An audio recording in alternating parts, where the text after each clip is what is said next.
Hola, bienvenidos otra vez a mi espacio de trabajo. En esta ocasión les voy a comentar sobre un aspecto muy particular que tiene que ver con la migración y la migración particularmente en aves, con algunos ejemplos que ocurren en la Sierra Madre Oriental en México.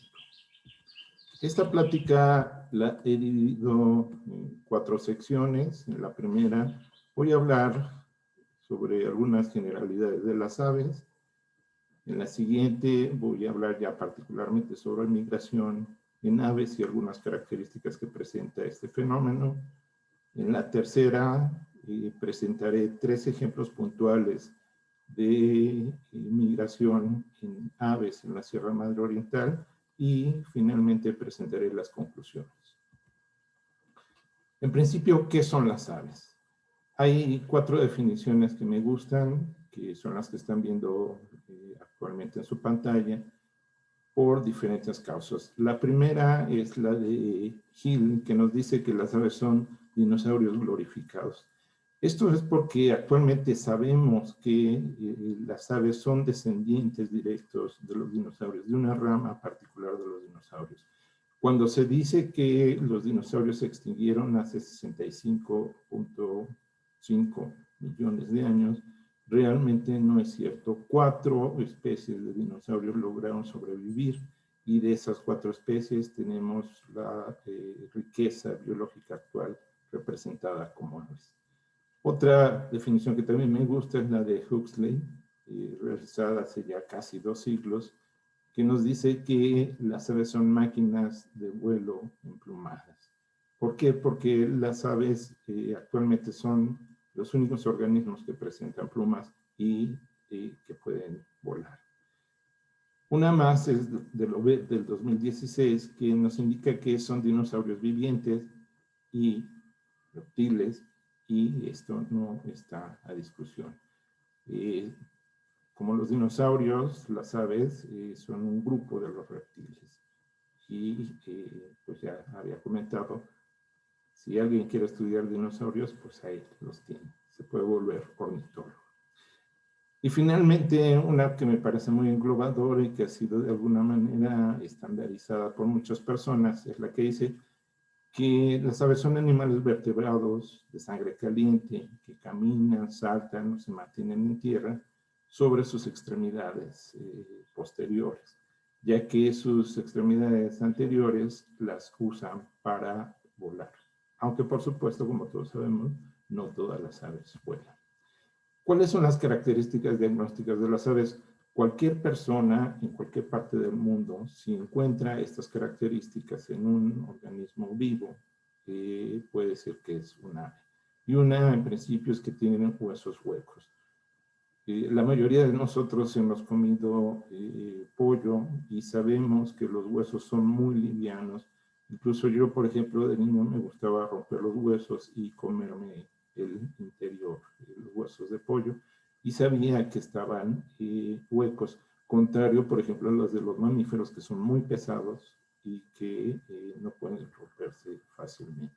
Esta característica de huesos huecos les permite ser muy ligeras, algo que es necesario para el vuelo, pero al mismo tiempo son huesos muy resistentes. Otra característica es el pico, contrario a lo que puede pensarse. El pico es una estructura viva, no está muerta, no es como nuestras uñas. El pico en las aves sí está vivo y no es totalmente inflexible. Se puede mover de muchas maneras, pero está cubierto por una capa de células vivas que se llama ranfoteca, que le da cierta sensibilidad. Sería como una especie de extremidad con el cual las aves pueden sentir su ambiente de muchas maneras que actualmente no nos imaginamos. Y finalmente están las plumas, que esa es una característica muy importante que ningún otro grupo de seres vivos en la Tierra lo presenta. Y como ustedes pueden ver en esta imagen de la esquina inferior derecha, pues hay una gran cantidad de plumas que están determinadas por diferentes características. Y algunos podrían pensar que las alas o el vuelo son características únicas de las aves, pero no, no es tal cosa, porque hay otros organismos que también presentan esta función. Y en el caso del pico, pues es ese pico, que ya les comento, un pico vivo. ¿Cuáles son los beneficios que nos pueden aportar las aves? Pues es finalmente una imagen utilitaria, pero en algunos ambientes humanos, si no se presenta este tipo de información, parece no evaluarse por la pertinencia de que estén algunos organismos en nuestro ambiente. Definitivamente es necesario comentar que, como todas las especies, pues tienen derecho a estar vivas, no porque nos den un beneficio, sino simplemente porque compartimos el mismo espacio. En fin, que los beneficios pueden ser ecológicos, por ejemplo, la dispersión de semillas o la polinización o el consumo de plagas, alimentarios. Actualmente la alimentación en el mundo está muy apoyada, la alimentación humana, en productos que provienen de las aves. Culturales, la mayoría de las culturas, si no es que todas, tienen a las aves en un nivel muy alto y les han dado pues razones para hacer diferentes aproximaciones a ellas. Científicos hemos aprendido mucho de las aves, muchos de los desarrollos que nos benefician actualmente en medicina, en ecología, producción, provienen del conocimiento que hemos adquirido de ellos.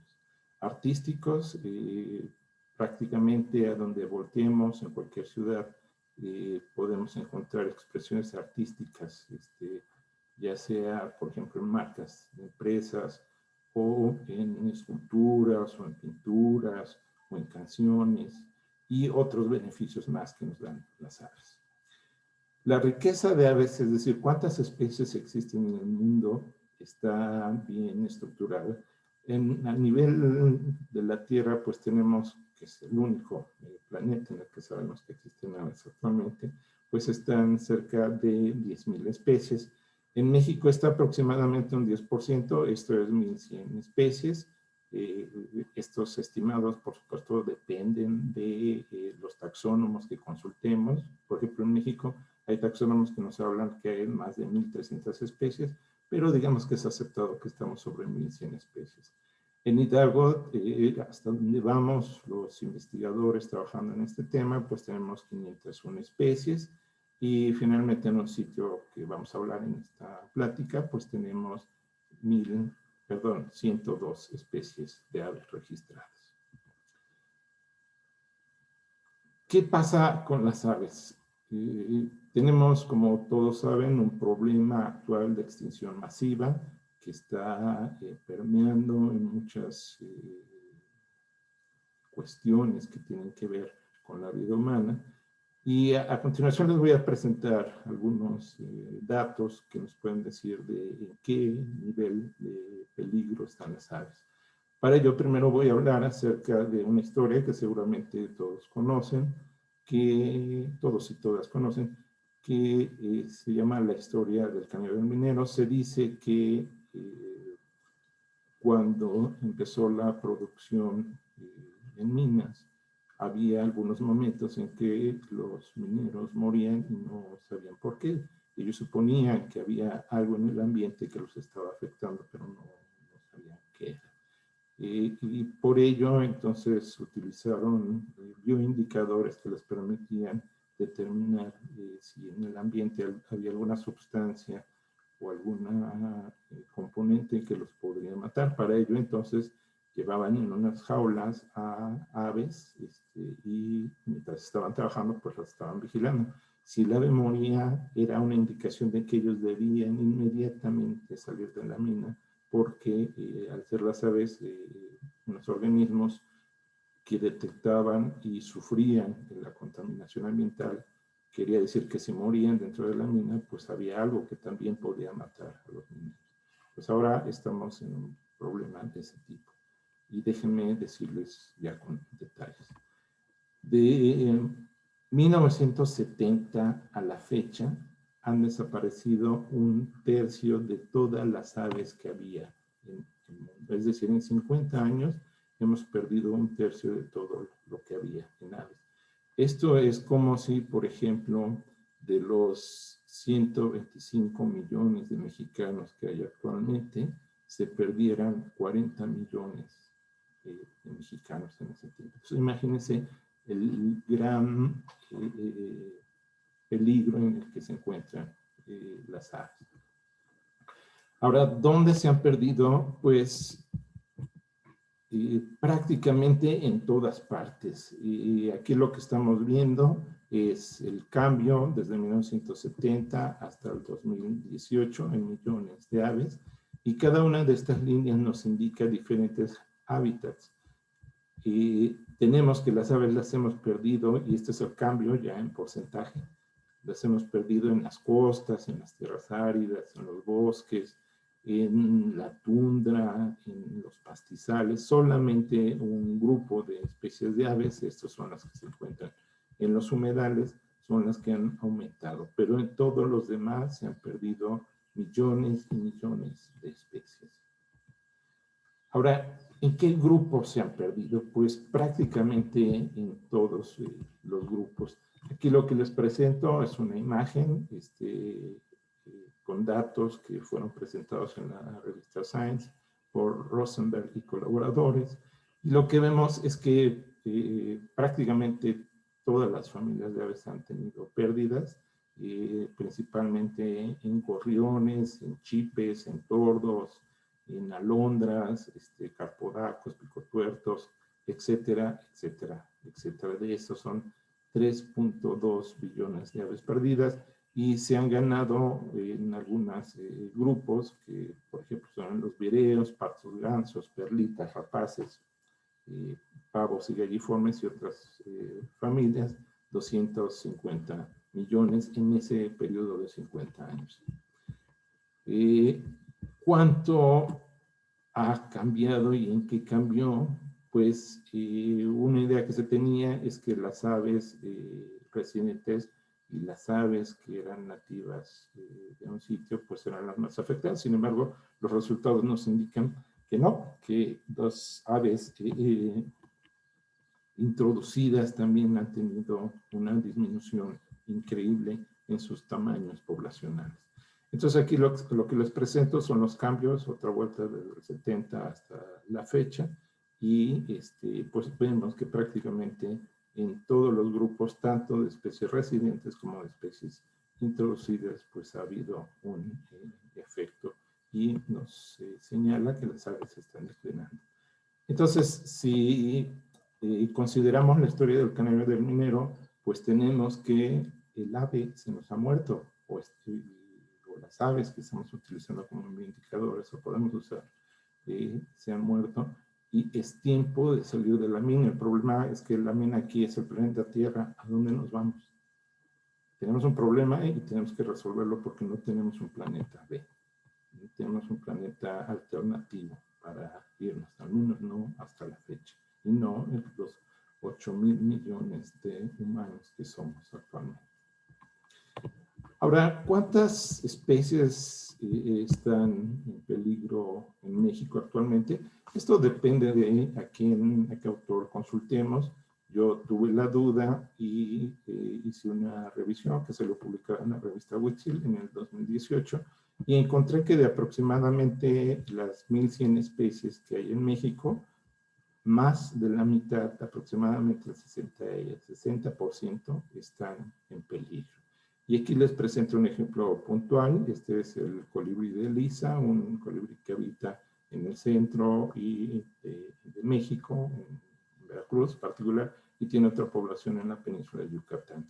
Actualmente se cree que existen menos de 10,000 individuos. No se sabe si la población está decreciendo, se necesitan estudios, pero esta especie es afectada por la reducción del hábitat, por la agricultura, por actividades turísticas, y es una especie, como ya comenté, endémica a México. En esta sección les voy a hablar acerca ya de las particularidades de la migración en aves. Para ello tenemos entonces que definir qué es la migración y podemos entenderlo como el movimiento temporal pero regular de individuos de aves hacia y lejos de los sitios donde anidan. ¿Qué no es la migración? La migración no es la dispersión de los organismos entre un sitio de anidación y otro. Esto es, no son movimientos que ocurren una sola vez, porque como ya vimos, la migración es un proceso regular que se repite. Tampoco son los movimientos locales. Estos movimientos locales tienen que ver con las actividades diarias de las aves. Eso no es migración. Tampoco son los movimientos nómadas, que son aquellos que se realizan de manera irregular por las aves, que no son predecibles y que ocurren debido a que las aves están buscando algún recurso, como por ejemplo su alimentación, o porque hay una variación ambiental que las obliga a moverse. Y finalmente la migración tampoco son movimientos vagabundos, esto es que ocurren por algún fenómeno, como por ejemplo que el ave está volando, hay un huracán y no puede salir de estos grandes vientos y es transportada a un sitio donde comúnmente no es. Esto es lo que no es migración. Ahora, hay diferentes tipos de migración, podemos separarlos de manera muy sencilla en migración facultativa y migración obligada. Y en esta imagen lo que les pretendo presentar es precisamente eso. En el área que está de color melón circular, trato de representar, digamos, el área donde las aves anidan y de ahí se mueven a diferentes áreas de no anidación a lo largo del año. Eso está ocasionado pues por necesidades mismas de las aves, son periodos cíclicos, pero no son las mismas áreas a donde van y migran. Aunque aquí voy a hacer una definición un poquito más adelante. Y después tenemos la migración obligada, que es tenemos el área donde anidan. Estas aves se mueven regularmente, por ejemplo, cada año, a áreas de anidación y después regresan otra vuelta, perdón, áreas de no anidación y después regresan a las áreas de anidación. Esto está influido de alguna manera por donde se han desarrollado más los estudios ornitológicos, porque supone que las aves se mueven de estas áreas originalmente a las áreas donde no anidan. Sin embargo, si lo vemos desde otro punto de vista, podría ser que las aves están aquí y se mueven a sus áreas de anidación y después regresan a los sitios donde están comúnmente. ¿Por qué se mueven las aves? Pues hay muchas razones, no las voy a tocar en este punto, pero digamos que están utilizando de una manera eficiente su ambiente.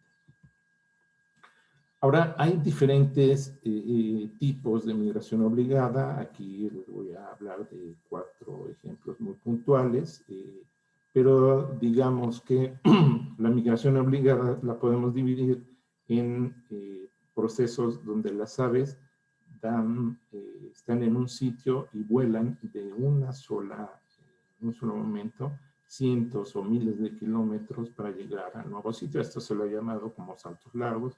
Y un ejemplo muy puntual se encuentra en esta ave, que es el pico pardo del este, que es Limosa aemástica, que en este mapa ustedes pueden ver cuáles son los sitios en los que las aves se establecen. Por ejemplo, tenemos unas poblaciones que están en Alaska, que se mueven al sur de Canadá y después hacen un brinco muy largo hacia Sudamérica, sobre todo en la parte del Caribe, y después vuelan hacia la zona de Chile, de Chiloé, para después regresar otra vuelta al centro de Estados Unidos o Canadá.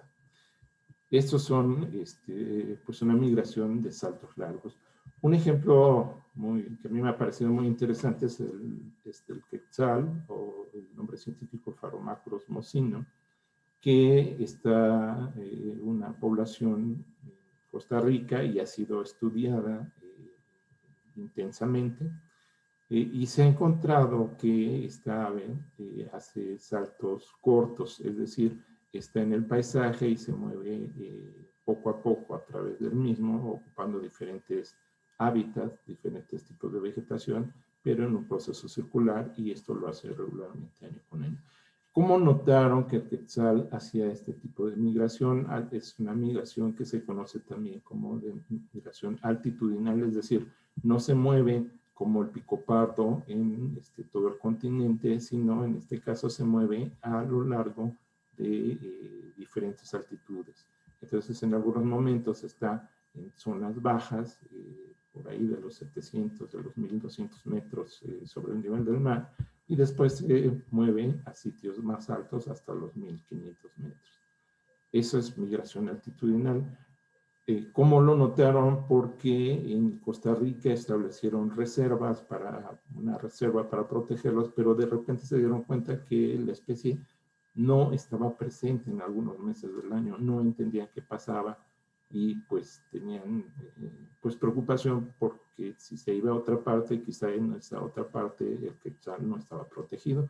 Después de estudiarlo más intensamente, pues se dieron cuenta que el quetzal estaba haciendo esta migración altitudinal y entonces se programaron actividades para que la reserva no nada más estuviera en la zona media, sino también estuviera en las zonas bajas y del otro lado de la sierra que divide pues al país. Otro ejemplo interesante o de tipo de migración es el que se conoce como saltos de rana, y esto es que así como las ranas, digamos, están dos, voy a ver si se puede, una salta a la otra. Y en este ejemplo, pues tenemos al gorrión rascador, cuyo nombre científico es Passerella iliaca, y aquí lo que les presento son poblaciones que están migrando, pero las poblaciones que están al centro migran a sitios menos lejanos que las poblaciones que están en los extremos.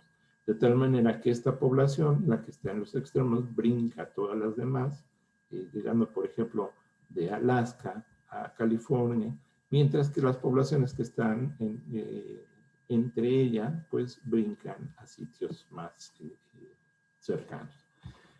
La migración ha sido muy estudiada en aves y se conoce que hay diferentes rutas de migración a nivel mundial. Aquí les presento 8 de ellas.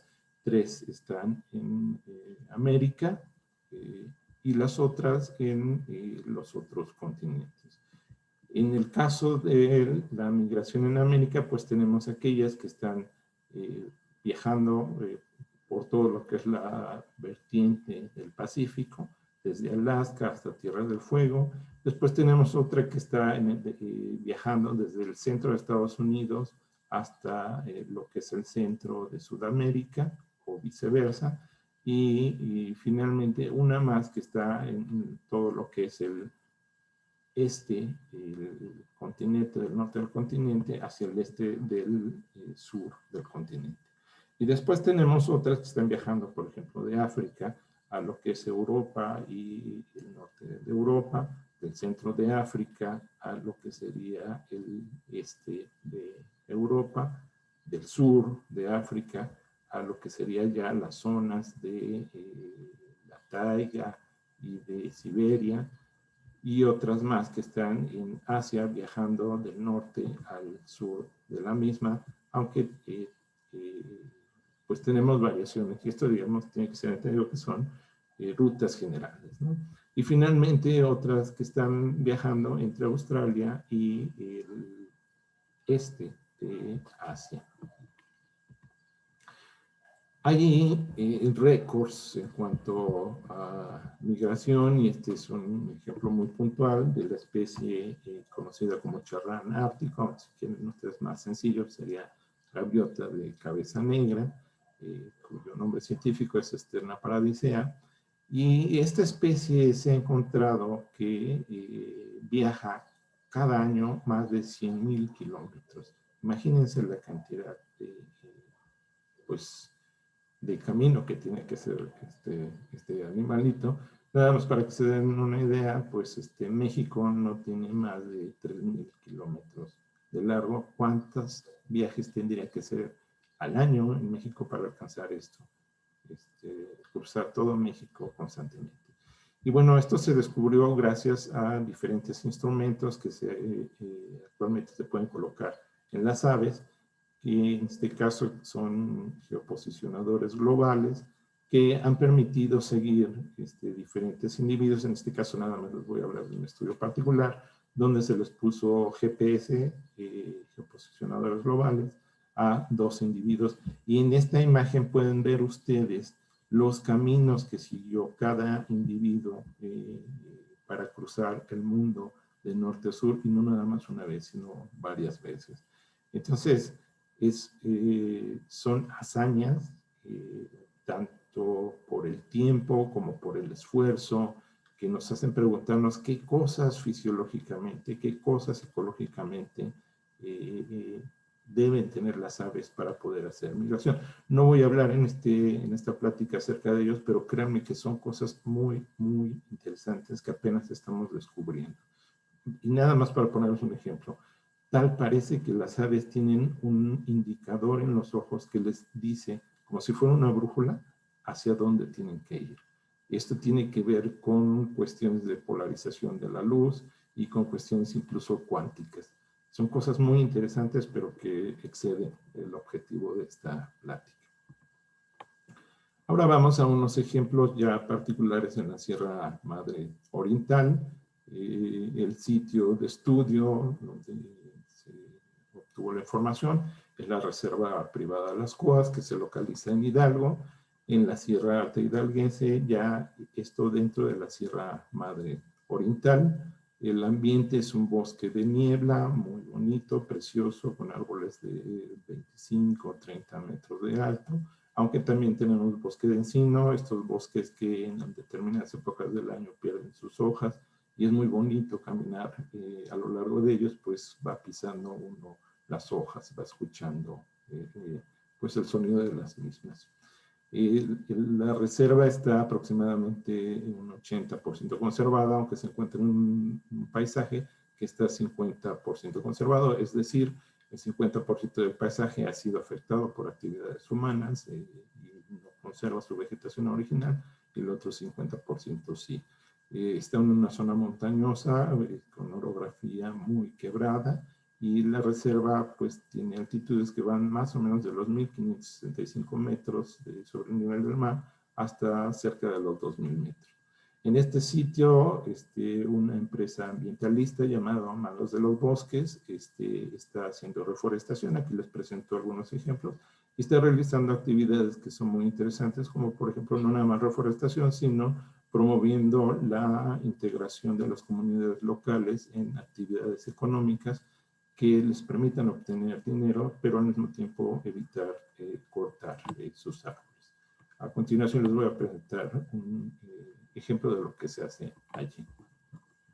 Árbol de viento, un nuevo concepto para reforestar el planeta, donde podrás apadrinar árboles mediante su siembra, disfrutar caminatas por el bosque, apoyar a comunidades campesinas conociendo su gastronomía y sus artesanías, conocer y hospedarse en una cabaña autosustentable. Contáctanos por correo, síguenos en Facebook o envíanos un mensaje de WhatsApp. Árbol de viento. Árbol de viento. En este sitio es muy interesante biológicamente, porque en una pequeña área se encuentra una gran diversidad. Todavía estamos en proceso de determinar los inventarios biológicos, pero actualmente ya sin duda sabemos que en .001 del territorio de Hidalgo tenemos cerca del 20% de su riqueza biológica para varios grupos. Por ejemplo, para anfibios tenemos 11 especies que constituyen el 18.6% de lo que se conoce para Hidalgo. En especies de reptiles tenemos 26 que constituyen el 18%. 20% de lo que sabemos que existe actualmente para el estado. En aves tenemos 102 especies, es lo que hemos registrado, pero seguramente se incrementará y esto constituye un 20%. En murciélagos no voladores, hasta el momento sabemos que hay 11 especies y 16 especies de mamíferos. Perdón, los primeros son los murciélagos, que son los voladores, y los siguientes son los no voladores. Y en conjunto complementan el 17.5% de todo lo que se sabe para Hidalgo. No sabemos y no hay estudios actualmente para estos otros grupos. Entonces, si alguien está interesado, pues me gustaría platicar con esa persona para que nos ayude a desarrollar esos inventarios. Ahora, en esta zona hay 3 especies, bueno, están un montón de especies, pero me voy a enfocar a 3 especies de aves, de las cuales no sabemos mucho, pero entendemos que están llevando a cabo procesos de migración que podrían ser interesantes de estudiar. Y este es el caso de la coa, que el nombre científico es el togo mexicanus, o que también se le conoce como pájaro bandera, porque pues tiene los colores de la bandera nacional de México, en este caso, verde, blanco y rojo. Este es el macho, el que está en la imagen a la derecha, y la hembra, la que está a la izquierda. Esta especie emite un sonido característico que pues, asemeja eso, el sonido de una coa, coa, coa, coa, coa, coa, coa, coa. Es más fácil escucharla que verla, al menos en esta zona, y pues la especie en general ha sido poco estudiada, es muy llamativa, pero no se conoce mucho de ella. Es abundante en ciertos meses en la zona. Después de 4 o 5 años que la hemos seguido, sabemos que no está presente en 4 meses, es decir, en algunos meses es muy abundante y en algunos otros meses no se lo observa. Creemos que está haciendo migración altitudinal, algo muy semejante a lo que hace el quetzal en Centroamérica. Esto es en Costa Rica, el ejemplo que les platiqué, pero no tenemos evidencia dura para sustentarlo. Lo que quisiéramos en el futuro es ponerles rastreadores satelitales y ver hacia dónde se mueve. Este es, digamos, el primer ejemplo. Este es otro ejemplo, el chipe de mejillas amarillas, cuyo nombre científico es Dendroica chrysoparia. Esta especie está en peligro de extinción. Sus poblaciones anidantes se encuentran en Estados Unidos y viaja a México, sobre todo al centro de Chiapas, cada año en su migración. En la zona de la reserva privada de las Coas es una especie muy poco abundante y muy pocos meses está presente en la misma.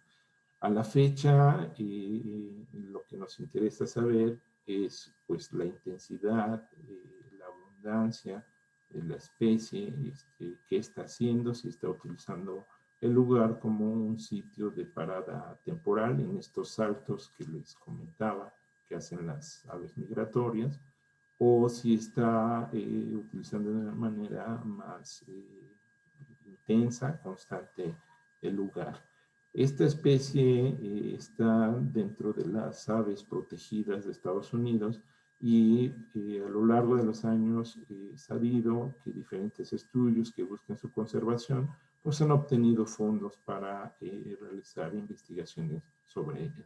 Esto también es una especie pues que tiene muchos retos, sobre todo porque, como ya les comenté, no es fácil verla y sobre todo en los bosques es difícil seguirla, salvo que esté de manera constante en la misma.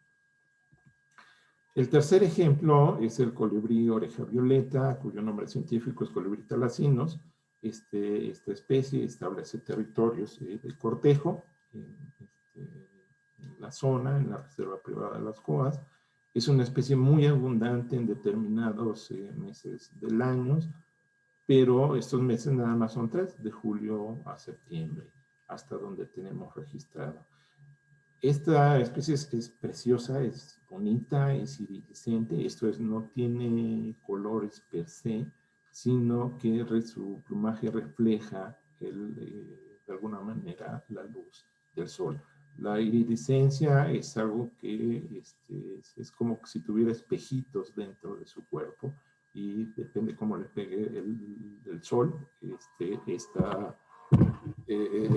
refleja los colores que este mismo le da. Esta especie tenemos evidencia y sabemos, no por nuestro estudio, sino por otras investigaciones, que es migratoria inversa. Es decir, al contrario de muchas aves migratorias, esta no